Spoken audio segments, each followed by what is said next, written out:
2009 to mid-2009, we picked up this issue about the Obama and the potential for his health through this particular period of time. And it wasn't his health now, it turns out it was this focus on the health care. So when we had misinterpreted it as a potential for assassination simply because of the huge amount of emotionalism around it, turns out to be the health care issue here.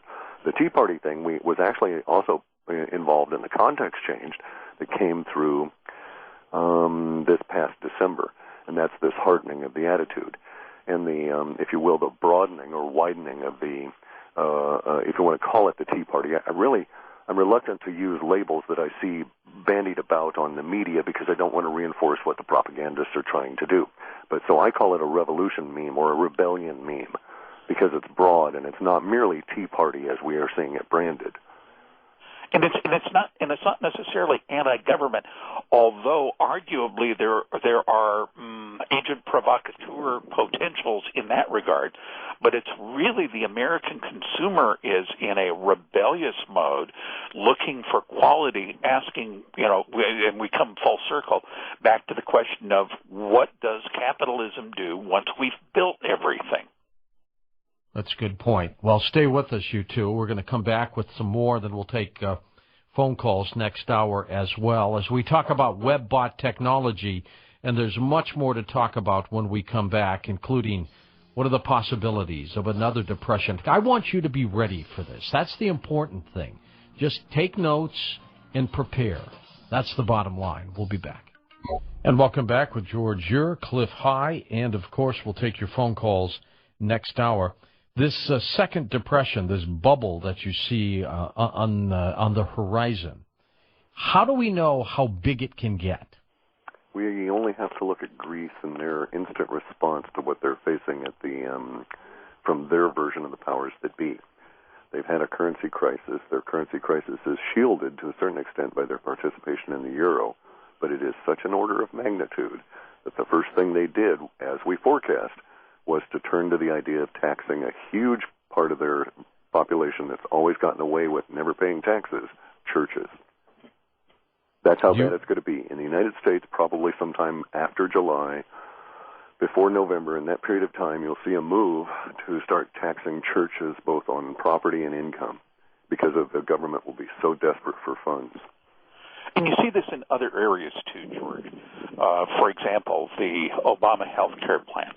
I have maintained for a long time that it has always been about creating wealth, creating jobs in healthcare, and it hasn't really been about solving the problems of healthcare delivery. Just one example, it's very possible, and in fact in many remote areas, healthcare is delivered effectively using telecommunications equipment. There's no reason why telemedicine could not be a boom industry right now with USB ECGs and all kinds of other peripherals that are just waiting to be developed. There's an open ECG project going on in Eastern Europe, for example, that's adapting ECGs to iPhones. And so these are some very exciting events, but the reason that we don't have effective telemedicine is there's not money in it for the big guys. And that's what it's all about. It's about maintaining the status quo. And then... Well, wait a second, George. I mean, let's be real clear about that. I think we've slipped. And I think that the powers that be are aware of this. From my viewpoint, within the data, they know it's no longer about doing business as usual. It is about hardening up.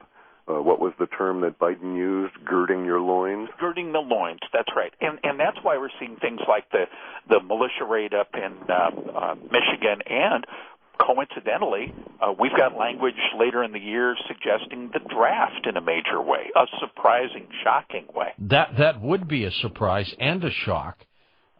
If there's going to be a draft and it pops up unexpectedly, that means there's something else on the horizon that would need these military folks, right? Well, but you could also look at it another way. It may be yet another mechanism for control. They may decide, sure. Look, buried within the healthcare deal is a takeover of the student loan administration. So the government is now in charge of the student loan. So if you get out of line, and who's more likely to get out of line than a student in rioting and so forth, well, they'll cut you off. So they've got you there. And as many people as they can get that are not students to join the military, even if they have to draft them, is yet another mechanism of control, and so on. So it might be a response to that. We do see a lot of language about it, not necessarily success, though. And remember that putting people to work in a massive scale was what the Works Progress Administration, the Civilian Conservation Corps, even to an extent the rural electrification programs of the late 30s, those were all designed to make people work and get the economy rolling again. There could be that kind of draft, yes. But if so, again, it'll be shocking in its order of magnitude. And it'll also betray just how deep the Depression really is. If you picture, George, if you woke up, let's say we go through a summer and there's periodic demonstrations of a violent nature in the country, people are going hungry, crops have failed, there's not going to be enough calories, there's not going to be enough food, the stock market is declining, and then in November relative energy prices are escalating seriously. Yeah. I mean, the whole thing is hitting the fan at that point. Commercial real estate is shuttering. Malls mass layoffs, by the way. Oh, yeah, mass layoffs are back. You mean more so than what we've got now? Oh, sure. Bankruptcies pending are the big thing with our markets entity this time was all about the derivatives and how the derivatives bubble is finally giving way. And, well, of course, there goes Greece. But we have yet to see the guts of the derivatives bubble expelled from the U.S. economy. And when it does, the horror of that will shock generations. And so you ask, what's the second depression going to be like? In the first depression, people ran to the cities thinking they could find jobs and a way to make a living. In this depression, what's likely to happen is people will likely do just the opposite. Run out of the cities, yeah. Yeah, because they know jobs are never coming around in their particular, or in their ability to get them, and they need to look at an alternative way to survive. And if you look at education, I mean, with the exception of medicine, take computer programming. That was a really hot field for a while. But nowadays, when a competent programmer wants something like Clif, you need something in a C++ library, download it, dude. We've pretty much populated all of that. Again, it's a growth model that's been completed. If you're financeable, is it a good time to buy a house? No. All right, so still stay on the sidelines on that. Yeah, if you're worried about the house as an investment. If you need a place to live, certainly, by all means, go ahead and do it, because money is going to be losing its value. And you may get a good deal, right? Well, there's that, but then there's also the potential for, if I were going to buy a house, I'd be real smart. If I had cash, okay, that means that I would have some kind of disposable money and not really getting into financing so much. And say that you had to have a big down payment. I would take half my down payment and I'd buy silver. And then I would take the other half and use it as the down payment. And when the silver explodes in the hyperinflationary period later on, you pay the whole house off. What do you two see looming as the most pressing immediate problem for us?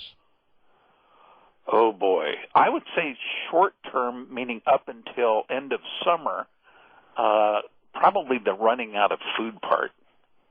Well, really? No. Okay. The most immediate impact in terms of emotion. I mean, George is correct. From summer on, it'll be a real issue.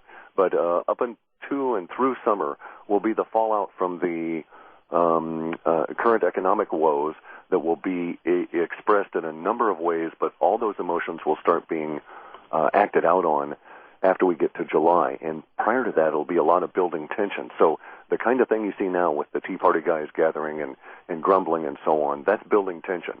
After July, we're going to get into release expressions. So if you're going to see civil unrest, it'll begin July 8th and onward. Well, and then when it happens, look out. Yeah, because hungry people are not nice to deal with. No. And if you've been unemployed for a year and your unemployment is now barely adequate to keep up with the hyperinflation, well, there you go. Or if you're what's left of the middle class and you're already paying for a new medical system and you don't see any real benefit from it yet, and yet at the same time government employees are still getting raises, government is still expanding. And you hear about $25 billion worth of bonuses for hedge fund managers just at the time that your kids are straggling home any way they can because their college is closed. And yet they still have $80,000 worth of debt for an education in a field they'll never be able to get compensated for. Oh, did I mention your credit card has just been bumped up to 27%? 27, George. You're talking that? No, that's been dropped down from 40. Oh, I'm sorry. Yeah. But that's part of the federal subsidies of the banks, dude. Right. And they've lowered your line of credit, right? Yeah. Yeah. And by the way, now the food supply is starting to dry up on various different items, and you're having to pay, $5 a tomato for anything imported in the United States because energy costs are going up, and those people are now selling to people with real money like euros. And you see this all happening in 2010. We were arguably, we're in 2010. It's happening now. Correct. Yeah. We're in that initial we're in the wave foreplay part of it. I'm sorry? We're in the foreplay part right now. Correct. We're in what we call the stacking level, where all of the problems are going to stack up on top of each other until July 8th, and then there's going to be a whole lot of release language in these little sawtooth patterns that'll keep us going until the tipping point. And after that, it's like, boy, we're really into it. Now, the good part of that is that after March of 2011, there does appear to be a settling down in the U.S. from a rebellion or revolution into a reformation wave. So I would have to say that there's more positives that will exist after March of 2011 for the United States than exist today relative to the emotional values within our data. However, those positives themselves will be a serious challenge because we have to reform everything. What happens from an economic standpoint, George, is there are several very good books on it. There's one by Jack Lessinger, who is a retired professor emeritus of business history up at the University of Washington. And what he sees coming down the road long term will be a benign form of capitalism, a business model which will be flexible and will be able to deal with some shrinkage as well as some growth, and will shun the excesses and the dead ends of the model that got us to this place. But that doesn't even really start emerging until 2017, 2020 or so. And that would presume, of course, now bear in mind, that his book is written with the idea that the conditions outside of the narrow area he's examining stay the same as at the time that he wrote the book. Yeah, so if Earth changes occur and we have a giant plate crack or huge amounts of volcanism that shut down air travel over the North Pole, well, conditions are changing all the time relative to that. And we're only one glacier slide away from that. Correct. That is true. What do you see around 2012? What did the Mayans see, and what do you see? Well, there's a couple of different issues. The data per se is from the WebBot viewpoint, is non-committal. It just shows the data gap, as though if you wanted to interpret it that way, one way to look at it would be that there's less people to do a bunch of chattering. Another way to look at it might be that our civilization gets knocked back to a pre-electronic state, and thus there would be less communication to provide that level of emotional connection that we're currently seeing. That's one level of it. Now, on the other side, having investigated the mathematics through Patrick Garrell's work and Morris Cottrell, I'm of the opinion that the Mayans are aware of a mega sunspot cycle, which we are currently seeing play out, and in fact, we're seeing a new prominence today. And one of the things that the Mayans and everybody else forecasts is that the sun will get to the point where it looks like an angry, the whole face of it is covered with angry snakes. And these could be a huge amount of prominences that build up due to the imbalance of the angular momentum versus the mass of the solar system. And here's what it boils down to. 98% of the mass is in the sun, but 99% of the angular momentum is in the planets. So like a human standing there with a rope and a weight on the end of the rope, as he spins around, his middle is going to want to go faster because that weight on the end of the rope is pulling it on the middle. And that builds up this magnetic tension in the sun that builds up over centuries until the point that it basically goes bluey, and I think we're getting close to the large expansion period. Our personal feeling here